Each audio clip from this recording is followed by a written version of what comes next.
असल में पैसे से प्रेम है, धन से प्रेम है, धनी से प्रेम नहीं है। और एक कारण है, बोले देखो अगर ये काम नहीं करोगे, तुम इनकी सेवा नहीं करोगे तो मारेंगे, है ना। अब वो डर के मारे गए। तो किस वजह से प्रेम करते हैं? कामना की पूर्ति के लिए, लोभ की पूर्ति के लिए, भय की निवृत्ति के लिए। तो जहां भक्ति में, भगवान की भक्ति करने में जहां कोई कारण या प्रयोजन होता है, वहां सच्ची भक्ति का उदय नहीं होता। सच्ची भक्ति तो सहज स्वभाव है, स्वभाव से उदय होती है, अहेतुकी, अव्यवहिता। और भक्ति होनी चाहिए कैसी? टूट टूट के। एक बार वल्लभाचार्य जी और चैतन्य महाप्रभु दोनों इकट्ठे हुए, तो दोनों में चर्चा भक्ति की चली, तो भक्ति कैसी होनी चाहिए। तो श्री चैतन्य महाप्रभु ने कहा कि जैसे सरसों के दाने किसी टोकरी में ले लें और उसको शंकर जी की लिंग पर गिरावें, तो पटापट पटापट पटापट सब सरसों के दाने शंकर जी के लिंग पर गिरेंगे, मूर्ति पर गिरेंगे। वैसे हमारा मन जो है वो सरसों के दाने की तरह, उसकी एक एक वृत्ति, एक एक वृत्ति, एक एक वृत्ति, सब की सब वृत्ति पर वृत्ति परमेश्वर में गिरे, तो उसका नाम भक्ति होता है। ये बात वल्लभ संप्रदाय में है, बोला। तो वल्लभ संप्रदाय वाले कहते हैं कि वल्लभाचार्य जी ने ये कहा कि नहीं, एक सरसों का दाना जितनी देर तक उस मूर्ति पर टिकता है ना, उस लिंग पर टिकता है, उतनी देर के लिए भी मन भगवान की ओर जाए तो उसका नाम भक्ति है। बारंबार बारंबार मन गिरने का नहीं, एक बार भी मन जाके छू आवे। श्री उड़िया बाबा जी महाराज कहते थे कि सवेरे उठ के हाथ मिलाओ भगवान, ऐसे हो 1 मिनट कस के हाथ मिला लो, और फिर दिन भर नशा रहे कि आज हमने सवेरे भगवान से हाथ मिलाया है ना। हमारे गांव के पास से उन्होंने पंचम जार से हाथ मिलाया था। वो पता नहीं कब, सन 11 में कि सन 14 में पंचम जार गए थे, वो तो हमको मालूम नहीं है। हमारी उनकी भेंट तो सन 30, 32, 35 में होती थी। और वो मस्ताना महाराज पड़ा रहता था मसनद के सहारे, बोले हमारे बराबर कौन है।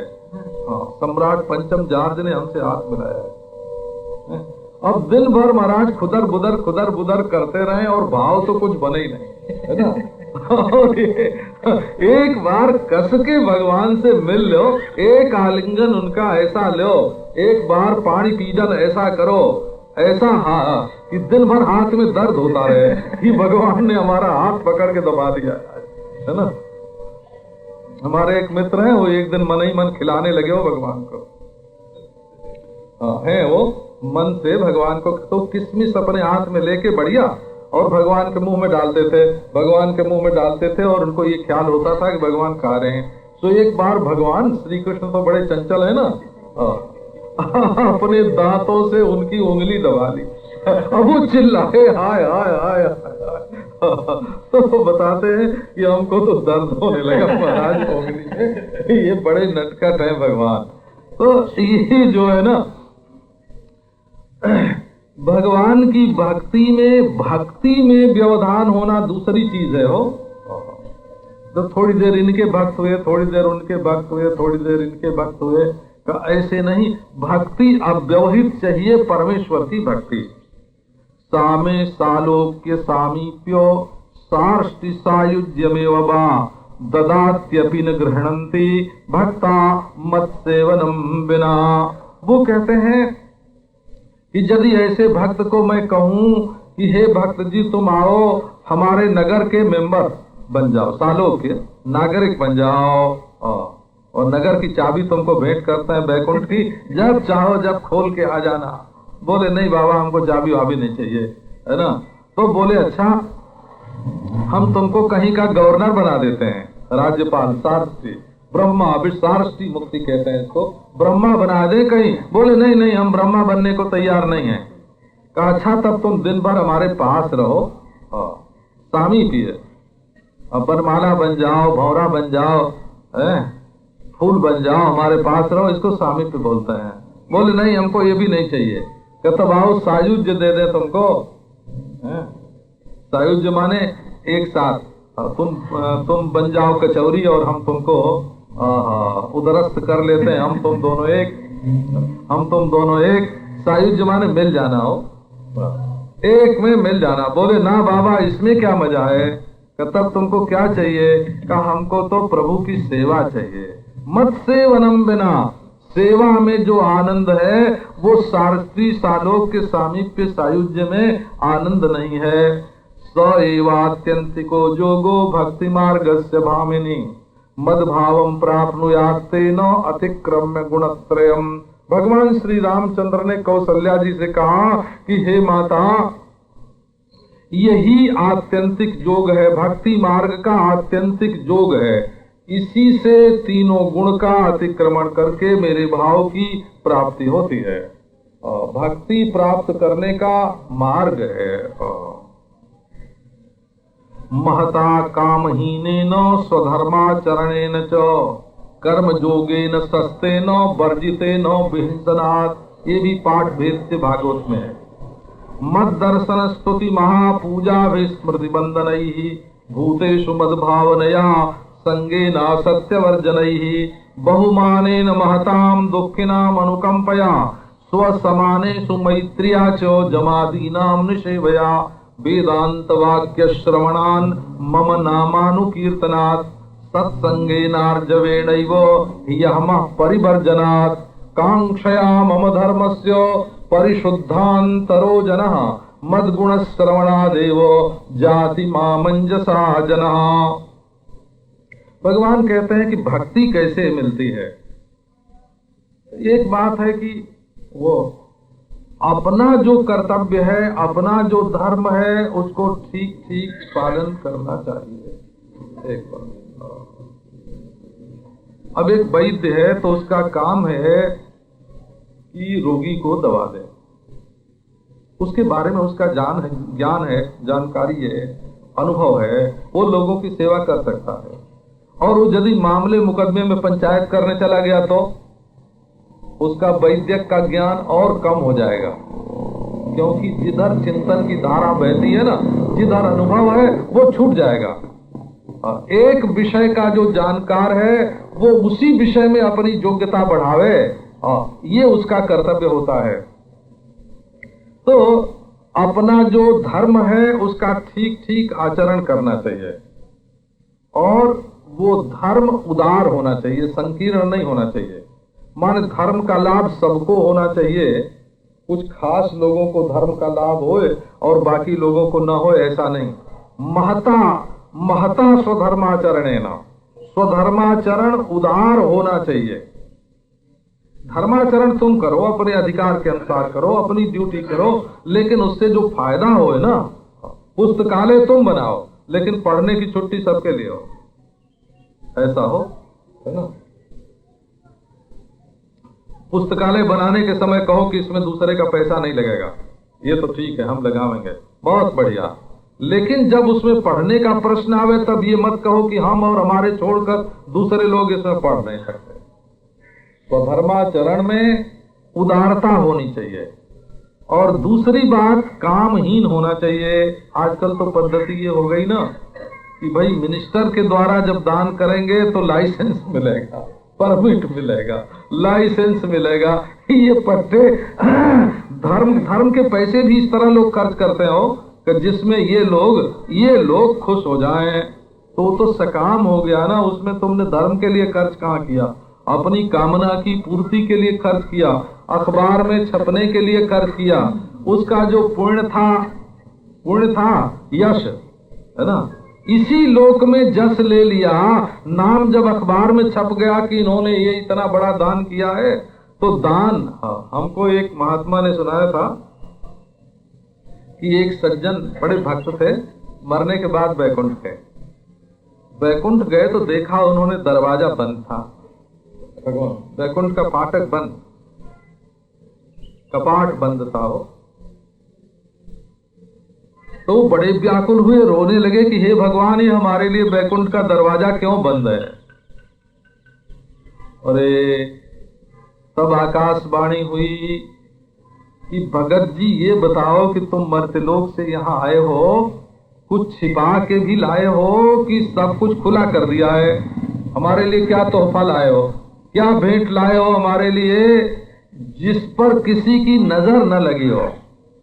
तो भगत ने कहा कि ऐसा तो कुछ नहीं लाया हूं महाराज, जो कुछ दिया लिया सो सब अखबार में छप गया, लोगों को मालूम पड़ गया, इन्होंने ये किया, इन्होंने ये किया, तो बोले उसका फल तो तुमको मिल गया है? अरे तुम्हारी इज्जत बढ़ गई, यश बढ़ गया, उसका फल तो तुमको मिल गया। तो बोले फिर क्या करें महाराज? कहा भी एक बार तुम मर्त्यलोक में और जाओ और कुछ ऐसा करके ले आओ जिस पर किसी की नजर न पड़ी हो, किसी को मालूम न हो, अपने प्रियतम के लिए, अपने प्रभु के लिए कुछ गुप्त तो लेकर के आओ। तो उदार होना चाहिए, काम अपना, अपने धर्म का पालन, दूसरे के धर्म में प्रीति नहीं होनी चाहिए, अपने कर्तव्य का पालन करो। धनी लोग जो है ना, वो बाबा जियों के पास जाते हैं तो पांव दबाते हैं, देखो है कि नहीं? और गरीब लोग जाते हैं तो हाथ जोड़ के दूर बैठ जाते हैं और कहते हैं महाराज ऐसी कृपा करो कि ₹1,00,000 हमारे पास आ जाए तो हम आपकी सेवा में लगा दें। जिनके पास नहीं है वो तो सेवा तब करेंगे जब उनके पास लाख होगा, और जिनके पास है वो हाथ ही से सेवा पूरी कर देंगे।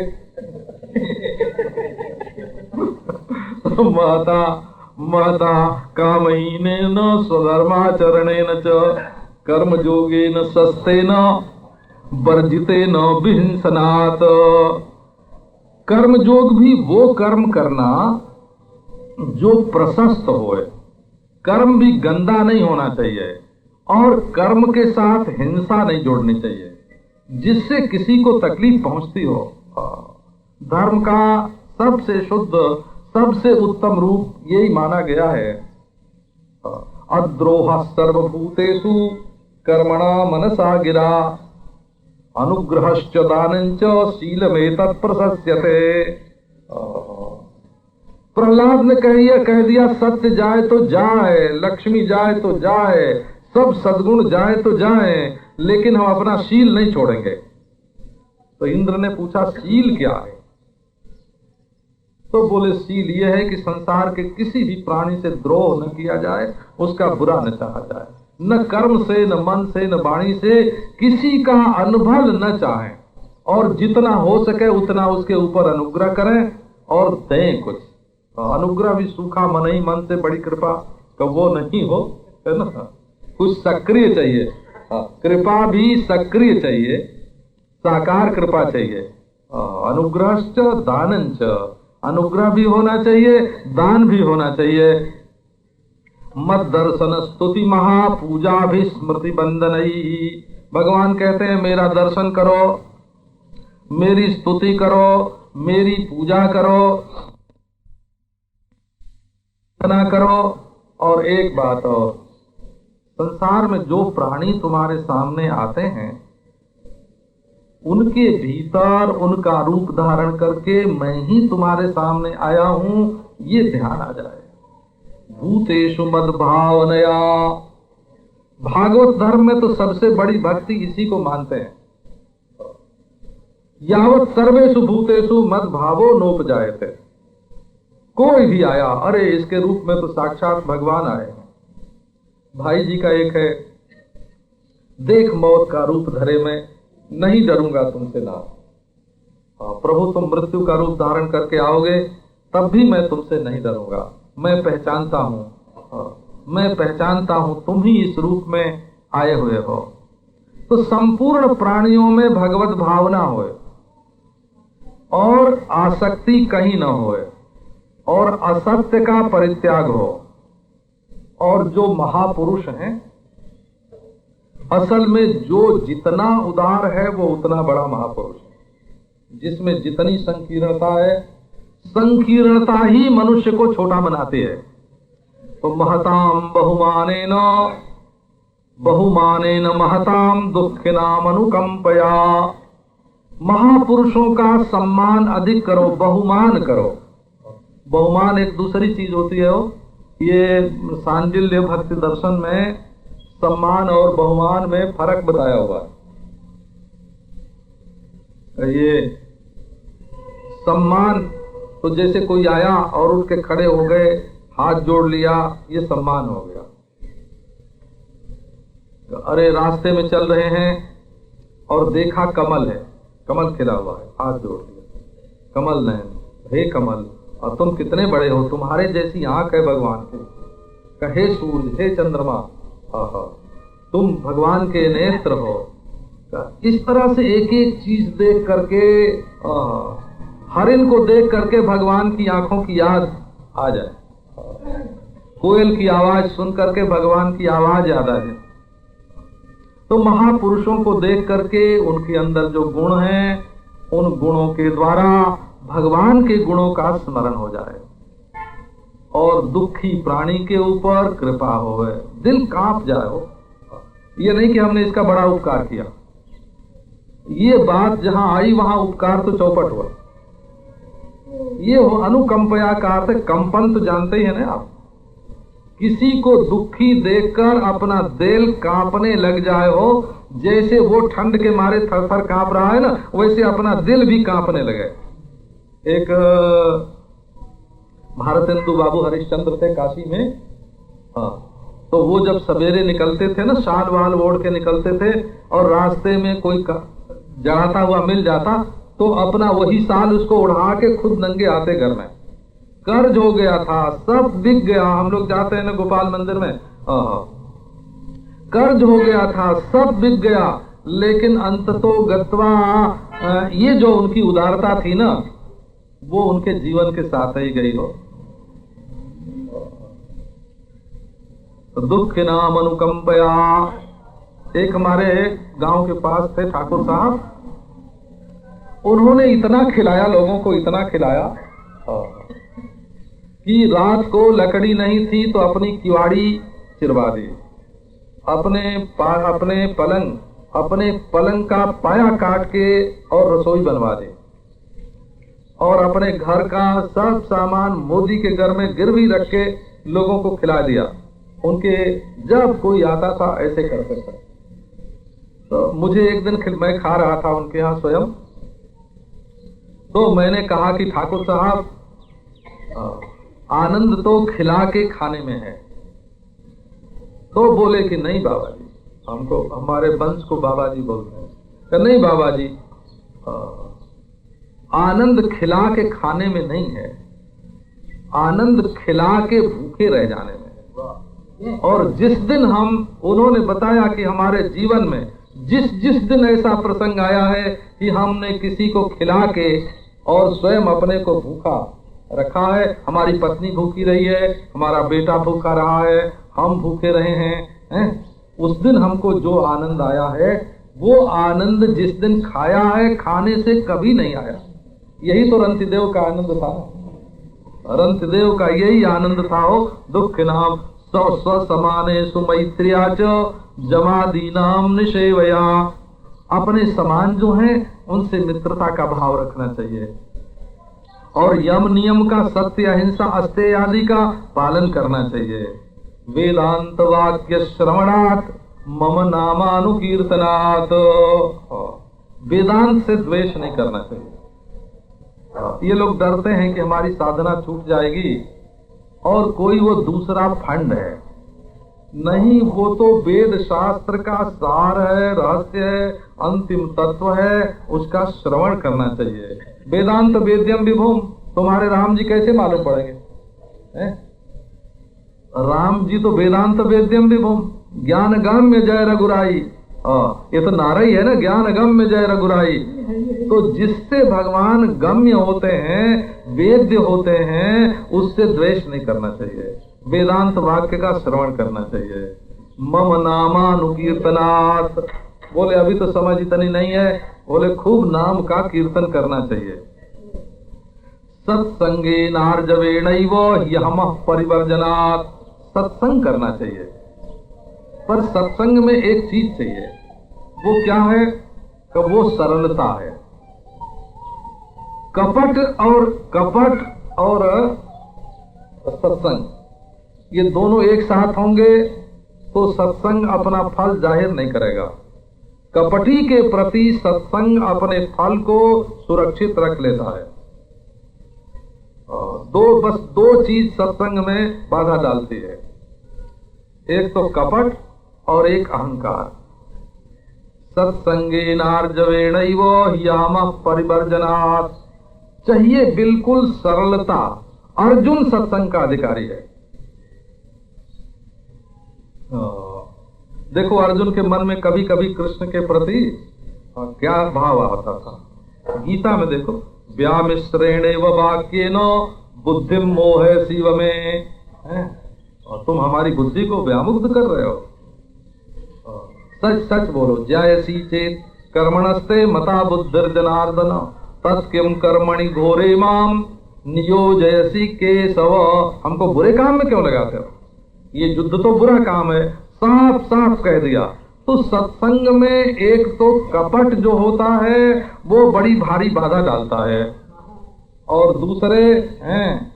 दूसरी बात है अहंकार। सुन भी रहे, समझते ये हैं कि हम इनसे ज्यादा बढ़िया समझते हैं, ये क्या समझे।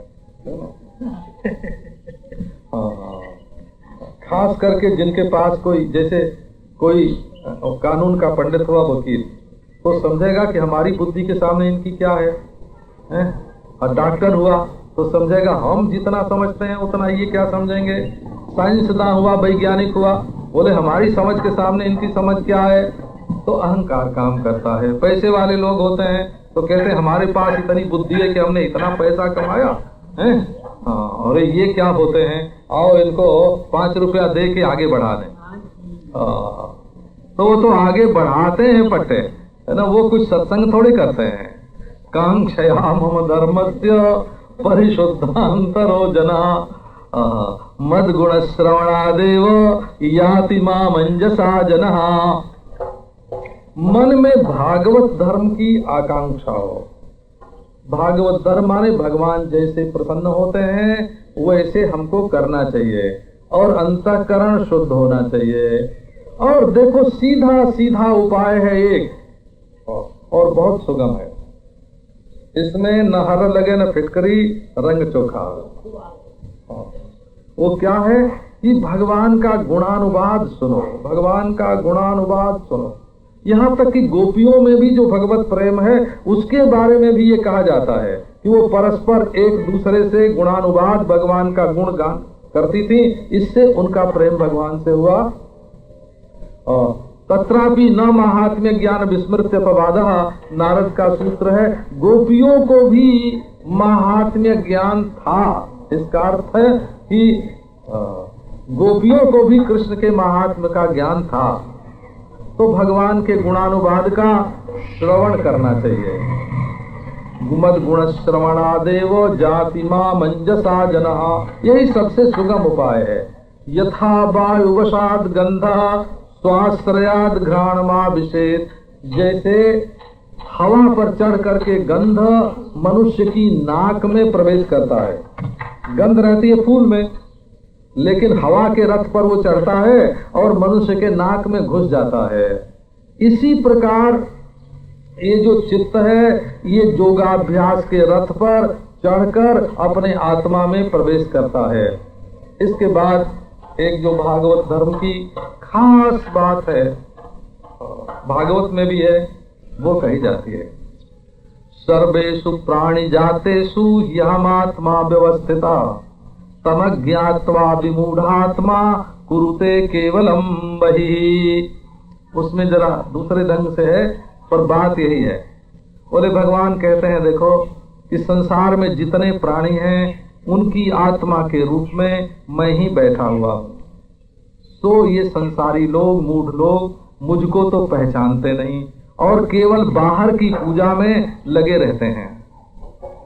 क्रियोत्पन्नैर्नैक भेदैर द्रव्यैर्मेनास्नाम बतोषणम, चाहे जितना आदमी काम करे और चाहे जितना धन दौलत लगावे, हजार हजार मन का भोग लगावे और 24 घंटे काम करता रहे और बड़े बड़े काम करे, भगवान कहते हैं माँ कौशल्या मैं उससे संतुष्ट नहीं होता हूँ।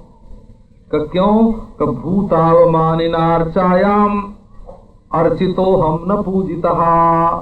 भूतावमानी जो दूसरों का अपमान करता है वो मनुष्य मूर्ति में चाहे मेरी कितनी भी पूजा करे उसने मेरी पूजा नहीं की।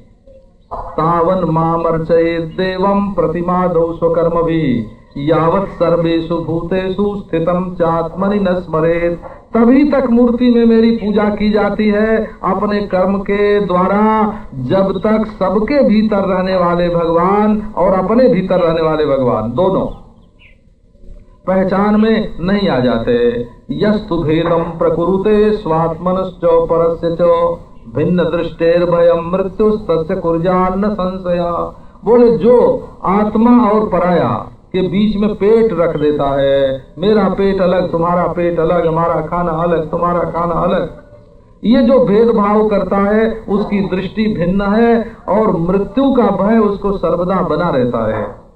मामतः सर्वभूतेषु परिच्छिन्नेषु संस्थितम् एकम ज्ञानेन मानेन मैत्र्याचार चेदभिन्नदी। इसलिए अलग अलग भूत है तो क्या, सब में एक परमात्मा स्थित है। इसलिए परमेश्वर की पूजा कैसे करना चाहिए?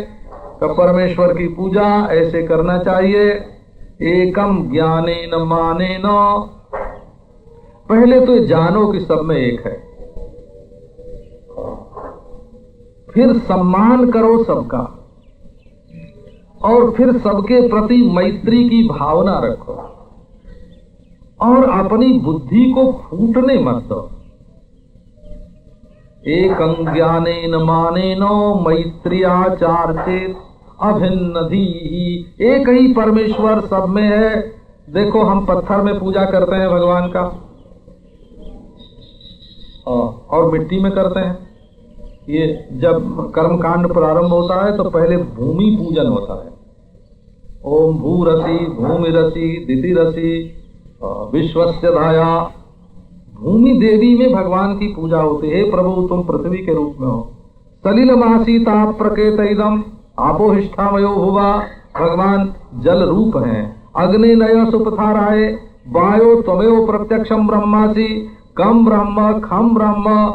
आकाश में, वायु में, अग्नि में, जल में, पृथ्वी में, सर्वत्र भगवान की आराधना होती है। इसलिए पहले ये जानो कि सब में भगवान है और सब में भगवान का सम्मान करो। हमने देखा एक बर्तन मोकलपुर के बाबा के सामने हमारे चक्र जी और हम दोनों उनकी सेवा में जाते थे, रहते भी थे। इन्होंने तो कई बार उनको रोटी बना बना के कई बार खिलाई चक्र जी ने। 15-15 दिन लगातार रोटी बना लेते थे। तो जब बर्तन मांझ के बर्तन रखने लगे तो बर्तन बोला खन्न, अरे चोट लगी। बर्तन ऐसे नहीं रखना चाहिए कि उसको चोट लगे। इसमें तो भगवान है ना, एक भगवान को दूसरे भगवान से लड़ाना नहीं चाहिए हो। जब पांव से चलते हैं धमाधम, बोले चोट नहीं लगती, भगवान को देखो चोट लग रही है, तुम धमाधम लात मार रहे हो, ये चलने का कोई ढंग है? कोई तो हरी हरी दूब थी, लोग कालीन में से नोच लेते हैं ना, कालीन के सूत नोच लेते हैं। हरी हरी दूब किसी ने नोची, अरे राम राम राम, देखो क्या भगवान, हरा हरा भगवान यहाँ प्रकट होगा और तुम दूब नोच रहे। तो असल में जो सावधान रहना है ना, भाई जी का एक सूत्र था, ये हनुमान प्रसाद जी का, वो बोलते थे सतत सावधानी ही साधना है। ये उनका सूत्र था। ये बराबर बराबर बोलते थे, साधना माने सतत सावधानी। पांव रखने में सावधान, बोलने में सावधान, हाथ हिलाने में सावधान, दूसरे को तकलीफ न पहुंच जाए। ज्ञात्वा माम, तो ज्ञान से, मान से, मैत्री से और अभेद दृष्टि से, जो तुम सो मैं, हमारा तुम्हारा बिल्कुल एक, अभिन्नधि चेत सैवानि संसर्व भूतानि प्रणवेत स्तुति ज्ञात्वा माम चेतनम शुद्धम जीव रूपेण संस्थितम तस्मात् कदाचिन्नेक्षेतो भेदम ईश्वर जीवयोः। सब मन से सबको प्रणाम करना चाहिए। सब में शुद्ध चेतन के रूप में और जीव के रूप में परमेश्वर ही बैठा हुआ है, इसलिए ईश्वर और जीव में भेद बुद्धि नहीं करनी चाहिए। माता, मैंने तुमको भक्ति योग और ज्ञान योग दोनों का निरूपण किया। भगवान श्री रामचंद्र कहते हैं, आलम व्ययिक तरम वापी पुरुष शुभमृच्छति। इन दोनों में से किसी एक का आलम्बन ले लो, तुम्हें शुभ मिलेगा। इसलिए माता देखो, सर्व सर्व हृदय स्थितम, सबके हृदय में मैं राम केवल तुम्हारे पुत्र के रूप में नहीं हूँ, सबके हृदय में बैठा हूँ। तो तुम चाहे मुझे पुत्र के रूप में देखो, चाहे सबके हृदय में देखो, यदि तुम मेरा स्मरण करोगी तो तुमको शांति मिलेगी।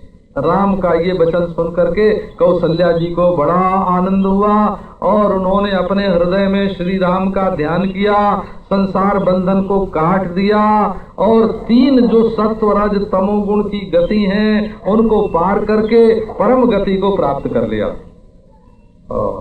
कैकेयी से तो रामचंद्र का पहले ही संवाद हो गया था, बल्कि कौशल्या से भी पहले कैकेयी ने रामचंद्र से भक्ति सीख करके श्रद्धा भक्ति से शांत होकर और राम का ध्यान करते हुए प्राण त्याग करके कैकेयी रामचंद्र में मिल गई कौशल्या से पहले। और सुमित्रा जो है लक्ष्मण की माता, वो भी महाराज पातिव्रत के प्रभाव से जो गति दशरथ जी के राम के पिता को मिली थी वही गति उन्होंने परमानंद में मग्न होकर के प्राप्त कर लिया। इस प्रकार कौशल्या, कैकेयी और सुमित्रा इनको भी भगवत प्राप्ति हुई। और सीता जी का पहले बता ही चुके, अब लक्ष्मण का प्रसंग सुनाते हैं। तो अब ये सायंकाल अब सायंकाल ओम शांति शांति शांति।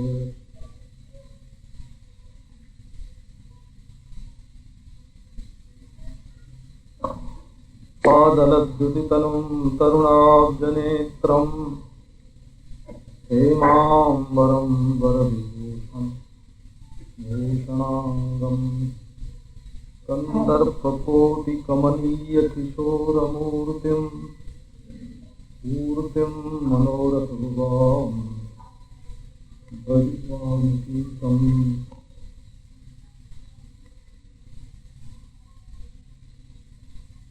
पुरारिगिरिसम्भूता श्रीरामार्णवसंगता अध्यात्मरामगङ्गेयं पुनाति भुवनत्रयम्। ओम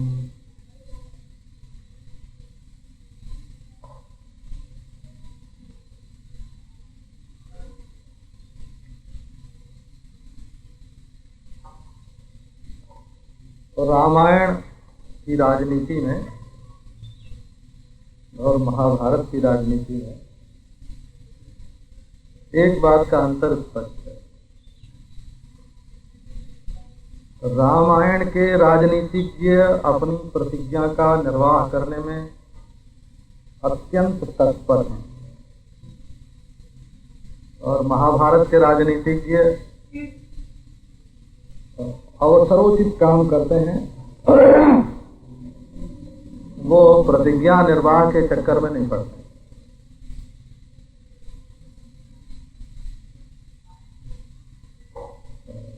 भगवान श्री रामचंद्र के जीवन में, उनके पिता के जीवन में, भरत के जीवन में सर्वत्र प्रतिज्ञा निर्वाह की प्रधानता देखने में आती है। अपने बात के धनी हैं, अपने बात के पक्के हैं। और महाभारत की राजनीति में जब कोई अपनी प्रतिज्ञा निर्वाह करने की याद भी दिलाता है तो कर्ण याद दिलावें कि द्रोण याद दिलावें कि भीष्म याद दिलावें, तो स्वयं भगवान श्री कृष्ण ही डांट देते हैं कि चलो चलो, जब तुम लोगों का मतलब होता है तब तो प्रतिज्ञा पर ध्यान नहीं देते हो, हैं? आज तुम्हारे स्वार्थ के विपरीत पड़ रहा है तो प्रतिज्ञा की याद दिलाते हो। स्वयं श्री कृष्ण भगवान ही डांट देते हैं बारंबार।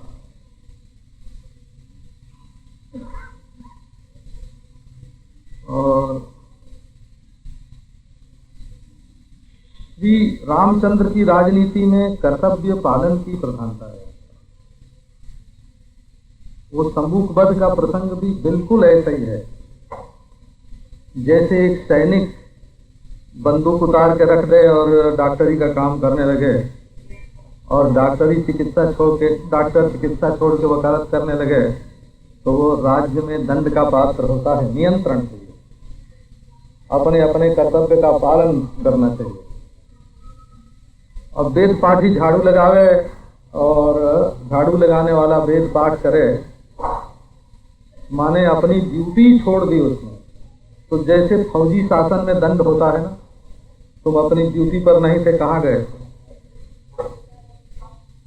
तो श्री रामचंद्र भगवान के शासन में ऐसा था।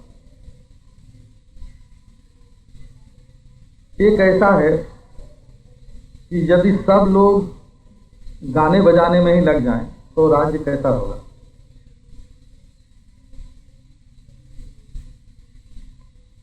तो हमारे भारतवर्ष का जो पश्चिमी प्रदेश था, उसमें गाने बजाने वाले लोगों की इतनी वृद्धि हो गई कि न कोई पढ़े न लिखे, न वेद शास्त्र पढ़े, न शस्त्रास्त्र का अभ्यास करे। जो देखो है ना, वही गंधर्व विद्या और कंदर्प विद्या, जो ही कंदर्पः स एव गंधर्वः। ये तो कंदर्प शब्द ही कालांतर में गंधर्व शब्द हो गया। तो ललित कलाओं में तो सब लोगों की रुचि हो गई, और जो वीरता का काम था, बहादुरी का काम था, सीमा की रक्षा थी, स्वधर्म का पालन था, उसमें वहां के लोग प्रमादी हो गए। तब भगवान श्री रामचंद्र की आज्ञा से और मामा की सलाह से भरत जी वहां गए, और वहां जाकर दो नगरी उन्होंने बताई, एक पुष्करावती और एक तक्षशिला। और दोनों में अपने पुत्रों का अभिषेक करके उनको धान धान्य शोरित सब दिया, और वहां केवल काम कला, केवल ललित कला की जगह पर शौर्य, वीर्य, गांभीर्य विद्या की शिक्षा दिलवाई। केवल ललित कला से राज्य नहीं चलता है, उसके लिए सब प्रकार की लौकिक उन्नति भी चाहिए। भरत जी वहां ठीक राज्य की स्थापना करके लौट आए। इसके बाद सीधे पश्चिम दिशा में भिल्ल लोग ऐसे हो गए थे कि वो सबका अपकार करें, दुष्टता करें, चोरी करें, अपहरण करें, मारें। तब भगवान श्री रामचंद्र ने अपने भाई लक्ष्मण जी को भेजा, और वहां जाकर उन्होंने भी दो राजधानी बसाई। शासन का प्रबंध बहुत दूर से नहीं चाहिए हो, निकट निकट से चाहिए।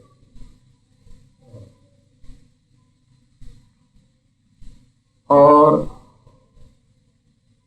वहां जाके उन्होंने जो दुष्ट थे, अपकारी लोग थे, उनको दबा के, उनको अभिभूत करके अपने महासत्व पराक्रम दो पुत्र अंगद और चित्रकेतु को वहां विराजमान किया, और वहां भी हाथी, घोड़े और धान, रत्न सब भेज करके उस प्रदेश को संपन्न बना दिया।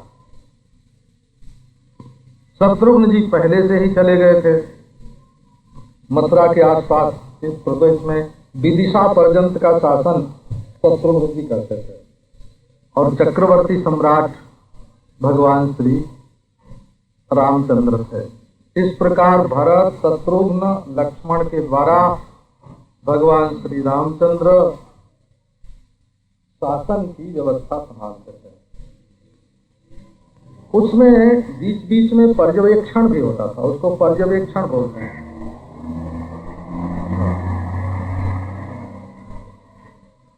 जैसे होम की सामग्री रखी हुई होती है, तो चाहे कितनी भी साफ करके रखी हुई हो, ठीक होम करते समय ब्राह्मण के लिए विधि है कि उसको खोल कर देख ले कि घी में कोई कीड़ा तो नहीं पड़ गया है, सामग्री में कोई दूसरी चीज मिल तो नहीं गई है। उस समय देखना चाहिए हो, प्रोक्षण भी करना चाहिए और पर्यवेक्षण भी करना चाहिए। ये दोनों कर्मकांड की रीति है। माने उसको स्वच्छ भी करना और खूब गौर से उसको देख भी लेना। ऐसी राज्य व्यवस्था जो है वो पर्यवेक्षण की अपेक्षा रखती है। 10 वर्ष में 12 वर्ष में मनुष्य की मनोवृत्ति में, उसके शरीर में परिवर्तन होता है, परिस्थिति में परिवर्तन होता है, तो वही नियम वही कानून अब इस समय ठीक रहेंगे कि नहीं, उसके लिए कुछ लोग निश्चित रहने चाहिए। वशिष्ठ आदि के समान जो तुलनात्मक काल क्रम की तुलनात्मक से भी देखते रहें कि उस समय तो ये ठीक था और अब ठीक है कि नहीं है, उसका पर्यवेक्षण करें, प्रोक्षण करें, जो सुधारना हो उसको सुधारें। मनुष्य में भ्रम, प्रमाद, विप्रलिप्सा, करणापाटव ये दोष रहते हैं। कभी मनुष्य से भूल हो जाती है, कभी वो प्रमाद कर बैठता है, कभी ठीक ठीक बात उसकी समझ में नहीं आती है, कभी उसके मन में धोखा देने की बात आ जाती है। तो इन चारों दोषों से ग्रस्त जो मनुष्य हैं वो ठीक ठीक मर्यादा का पालन करते हैं कि नहीं करते हैं, कि ये देखते रहना चाहिए। इस प्रकार धर्म, राजा का काम धर्म मर्यादा का स्थापन है।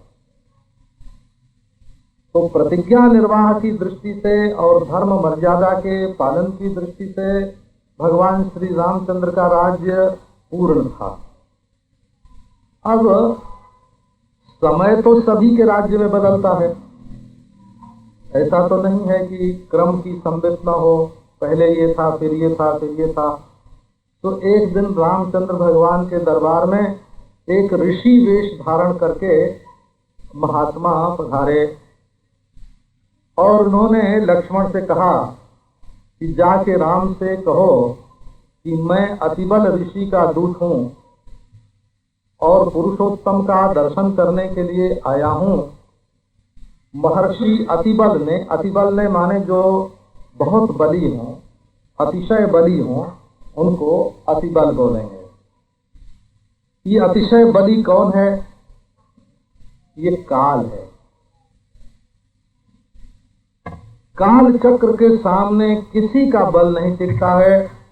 अब राज्य परिवर्तन का समय आ गया है, ये सूचना देने के लिए अतिबल ऋषि के दूत स्वयं काल तो उनके पास पहुंचे और समाचार दिया।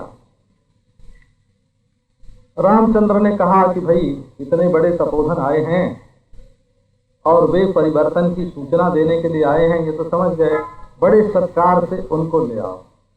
परिवर्तन का भी सत्कार करना चाहिए, उसका तिरस्कार नहीं करना चाहिए। हमेशा काल के सामने हाथ जोड़ना चाहिए। काल बलवान है, उसमें जो परिवर्तन हो उसको स्वीकार करना चाहिए। अब तो जैसे कोई प्रज्वलित अग्नि आया हो, ऐसे रघुनंदन श्री रामचंद्र ने उनका सत्कार किया और उन्होंने मधुर वचन से कहा, वर्धस्व, बधाई है रामचंद्र, आपकी बढ़ती हो। रामचंद्र ने उनकी पूजा की, सत्कार किया, कुशल मंगल पूछा, दिव्य आसन पर बैठाया और रामचंद्र ने कहा कि आप जिस काम से आए हैं वो मुझसे कहिए। और रामचंद्र के पूछने पर उन्होंने कहा कि देखो महाराज, हम जो बात करने आए हैं वो दो के सिवाय तीसरे के कान में पड़ने की नहीं। न कोई बात करते समय हमारी बात सुने और न तो देखे, हम लोगों का चेहरा दूर से भी नहीं देखे कि भले वो बात कहे कि हम सुनते नहीं हैं, हम तो देख ही रहे हैं। तो नहीं, देखने का भी अवसर नहीं होना चाहिए। निर्द्वंद्व, केवल द्वंद्व में बात होगी और अनालक्ष्य होगी, कोई देख नहीं सकेगा उसको। न सुने और न तुम भी दूसरे को बताना, ये भी कहा। दूसरा कोई सुने नहीं और दूसरे को तुम बताना नहीं। ये प्रतिज्ञा कर लो कि जो सुनेगा या देखेगा उसको तुम अपने हाथ से मार डालोगे। ये देखो, ये उनकी प्रतिज्ञा जो थी ना, वो उनको पकड़ती है। मनुष्य को दूसरा कोई नहीं पकड़ता, उसका मन ही उसको पकड़ता है। रामचंद्र ने प्रतिज्ञा कर ली, ठीक है।